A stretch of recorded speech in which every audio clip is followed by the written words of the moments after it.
இந்தியாவிலே இயேசுவை மகான் என்று தான் சொல்லுகிறார்கள், ரட்சகர்னு சொல்லல. புத்தர், காந்தி இவர்கள் வரிசையில் இயேசுவை ஒரு மகானாகத்தான் பார்க்கிறார்கள். இன்னமும் கிறிஸ்தவ வெளிநாட்டு மதம் இயேசு கிறிஸ்து வெளிநாட்டு கடவுள் என்று சொல்லுவார்கள். அந்த மக்களுக்கு நான் சொல்லுகிறேன், இயேசு வெளிநாட்டு கடவுள் அல்ல, அவர் பரலோகத்தின் தேவன், அவர் மெய்யான தேவன், அவர் மகா தேவன்.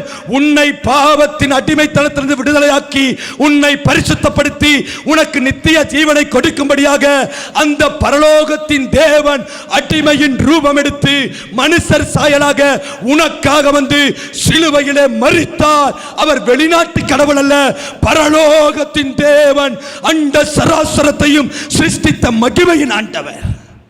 அவர் வெளிநாட்டு கடவுள் அல்ல, கிறிஸ்தவ வெளிநாட்டு மதம் அல்ல, அது பரலோகத்திலிருந்து நமக்கு அனுப்பப்பட்ட ஒரு